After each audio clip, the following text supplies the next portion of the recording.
Il est utilisé depuis l'Antiquité pour ses vertus médicinales, mais pour ce qui est de la France, il faut attendre le XVIe siècle et une Italienne. Catherine de Médicis introduit la mode des fards en France depuis les cours italiennes où ils sont utilisés depuis le XVe siècle. Mais c'est sous l'Ancien Régime, à partir du règne de Louis XIV jusqu'au règne de Louis XVI, que le maquillage prend un essor sans pareil. Dans cette cour de représentation, tout le monde en porte, hommes comme femmes. Athénaïs de Rochechouart de Mortemart, marquise de Montespan, était la favorite de Louis XIV. Elle incarne parfaitement les jeux des apparences de la cour et les règles concernant le maquillage à cette époque. Un rituel rigoureux est mis en place, destiné à refléter le pouvoir de la noblesse. On instaure un trio de couleurs pour le maquillage, blanc, rouge et noir, qui finalement nous rappelle le maquillage tout au long du XXe. Depuis l'Antiquité, le maquillage blanc est le symbole de la richesse, les pauvres étant hâlés car travaillant au soleil.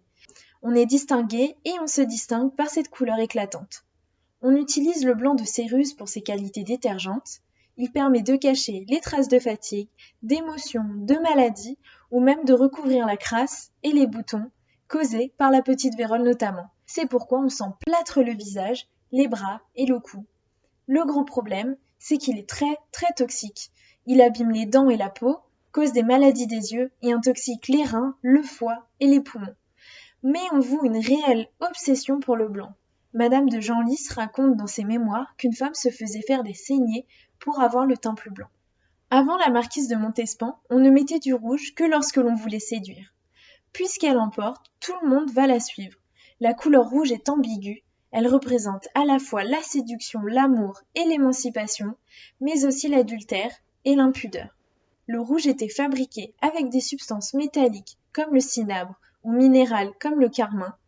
On l'appliquait sous forme de poudre compacte ou de crème avec les doigts, sur les lèvres et très haut sur les pommettes. Dans les années 1750 apparaissent des boîtes à rouge qui permettent de se retoucher à l'extérieur régulièrement. On se retouche à n'importe quelle heure du jour, mais même de la nuit. On peut voir que dans la partie supérieure, il y a la plupart du temps un miroir. Dans la partie inférieure, on trouve des compartiments avec un petit pinceau, le fard, mais également souvent des mouches qui peuvent être repositionnées quand elles tombent. On n'utilise pas les différents tons de rouge n'importe comment. La famille royale et le roi se réservaient le rouge le plus vif. La teinte de rouge permet ainsi de savoir à qui l'on s'adresse. Il est donc impératif de paraître fardé devant le roi. Bien que le maquillage apparaisse comme émancipateur au XVIIe siècle, il devient aussi vite une contrainte. Contrainte symbolique, car il est impensable de paraître à la cour sans maquillage, et contrainte physique. En effet, la couche blanche que l'on se met sur le visage sèche et durcit tout au long de la journée et se transforme en masque. Le maquillage forme alors un système complexe entre pouvoir et soumission, contrainte et émancipation. À la moitié du XVIIIe siècle, la perception de la nature et du corps évolue. Les émotions deviennent de plus en plus importantes, notamment avec l'essor de grands dramaturges. Rousseau, à ses débuts de philosophe, revendique la simplicité et l'exaltation du sentiment vrai.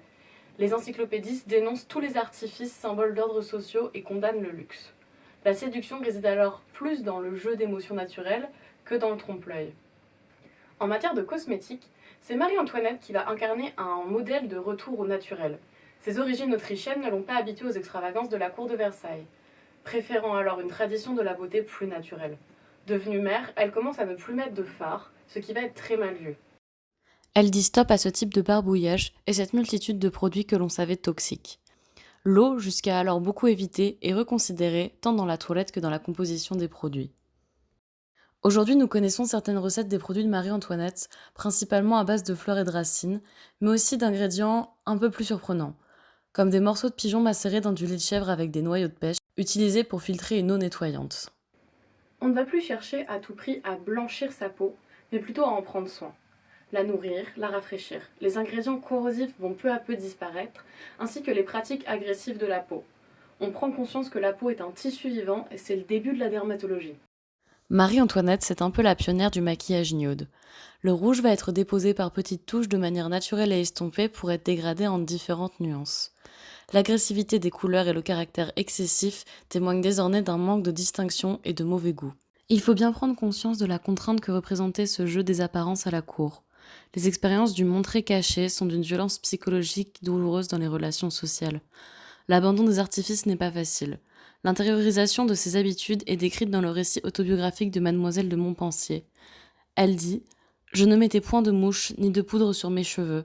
La négligence que j'avais pour ma coiffure les rendait si malpropres et si longs que j'en étais toute déguisée. » Puisque les hommes se maquillent, certains objets de la vitrine du MAD ont tout autant pu appartenir à des hommes qu'à des femmes. C'est au XVIIIe siècle que l'usage des cosmétiques se féminise de plus en plus. On peut mentionner 2 raisons à cela. Tout d'abord, ce sont les femmes qui sont particulièrement influentes dans l'utilisation du maquillage ainsi que dans sa confection. De plus, à la veille de la Révolution française, le maquillage masculin est véritablement perçu comme un marqueur social qui doit disparaître.